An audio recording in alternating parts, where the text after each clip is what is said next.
சற்று முன் புதுச்சேரியில் புஸ்ஸி ஆனந்தை விரட்டி பிடித்த காவல்துறையால் பரபரப்பு. அதிர்ச்சியில் தாவேகாவினர். அதாவது தமிழக வெற்றி கழகத்தின் பொதுச் செயலாளர் புஸ்ஸி ஆனந்த் ஜாமீன் பெறுவதில் தீவிரமாக காய் நகர்த்தி வருகிறார். இப்போது அவர் தலைமறைவாக இருக்கிறார். கரூர் துயரச் சம்பவ நிகழ்ச்சியில் தாவேகா பொதுச் செயலாளர் புஸ்ஸி ஆனந்த் முன்ஜாமீன் கோரி உயர்நீதிமன்ற மதுரை கிளையில் மனு தாக்கல் செய்துள்ளார். விஜய் பரப்புரை கூட்ட நெரிசலில் சிக்கி 41 பேர் உயிரிழந்த சம்பவத்தில் புஸ்ஸி ஆனந்த் உள்ளிட்டோர் மீது போலீசார் வழக்கு பதிவு செய்துள்ளனர். கரூரில் நடைபெற்ற அரசியல் பிரச்சார கூட்டத்தில் ஏற்பட்ட கூட்ட நெரிசலால் 41 பேர் உயிரிழந்த கோர சம்பவம் பெரும் அதிர்வை ஏற்படுத்தியுள்ளது. இது தொடர்பாக காவல்துறையால் பதிவு செய்யப்பட்ட எஃப்ஐஆரில் பரபரப்பான தகவல்கள் வெளியாகியுள்ளன. அதில் அரசியல் பலத்தை காட்டும் நோக்கில் கூட்டம் திட்டமிட்டு 4 மணி நேரம் தாமதமாக துவக்கப்பட்டது. தொண்டர்கள் மரங்கள் மற்றும் கடைகள் மீது ஏறி அமர்ந்தனர். இதில் மரக்கிளைகள் முறிந்து கீழே நின்றவர்கள் மீது விழுந்ததால் பரபரப்பான சூழல் ஏற்பட்டது என்று குறிப்பிடப்பட்டுள்ளது. அனைத்து எச்சரிக்கைகளையும் புறக்கணித்ததாக ஆனந்த் மற்றும் நிர்மல்குமார் மீது குற்றச்சாட்டு விதிக்கப்பட்டுள்ளது. நீண்ட நேரம் காத்திருத்தல், குடிநீர் மற்றும் மருத்துவ வசதிகளின் இல்லாமை, கூட்ட நெரிசலில் ஏற்பட்ட அழுத்தம் ஆகியவற்றால் மக்கள் உடல்நிலை சோர்ந்து கீழே விழுந்ததாகவும் அவர்கள் மிதிப்பாடுகளில் சிக்கி 11 பேர் உயிரிழந்ததாகவும் எஃப்ஐஆரில் கூறப்பட்டுள்ளது.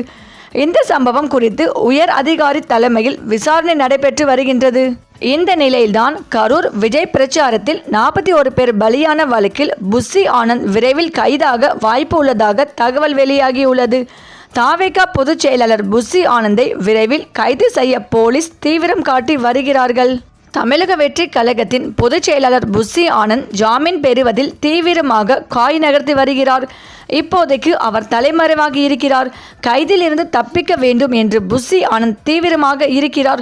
புஸ்ஸி ஆனந்த் தமிழக வெற்றி கழகம் உள்ளே என்ன நடக்கிறது, இப்போது நடக்கும் பிரச்சனைகளை எப்படி சரி செய்வது, விஜய்க்கு ஆதரவாக என்ன நடவடிக்கை எடுப்பது என்று எதை பற்றியும் புஸ்ஸி ஆனந்த் கவலைப்படவில்லை என்று கூறப்படுகிறது.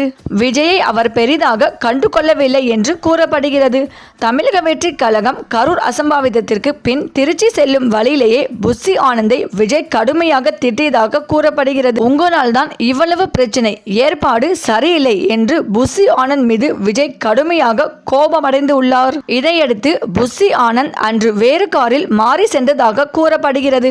இதன் காரணமாகவே புஸ்ஸி ஆனந்த் இப்போது கட்சிக்குள் கரூர் விவகாரத்தில் நடக்கும் விஷயங்களை பற்றி கவலையே படவில்லை என்று கூறப்படுகிறது. தனக்கு முதலில் பெயில் கிடைக்க வேண்டும், அதுதான் முக்கியம் என்று புஸ்ஸி ஆனந்த் தீவிரமாக இருக்கிறாராம். இந்த நிலையில்தான் இந்த கரூர் சம்பவம் நடந்த பிறகு 2 நாட்களுக்கு பிறகுதான் விஜய் வீடியோ வெளியிட்டு வருத்தத்தை தெரிவித்துள்ளார். ஆனால் இதுவரை புஸ்ஸி ஆனந்த் வெளியில் தலை காட்டாமலே இருந்து வருகிறார். அவரை கைது செய்து விடுவார்கள் என்ற பயத்திலே அவர் தொடர்ந்து தலைமறைவாக இருப்பதாக சொல்லப்படுகிறது.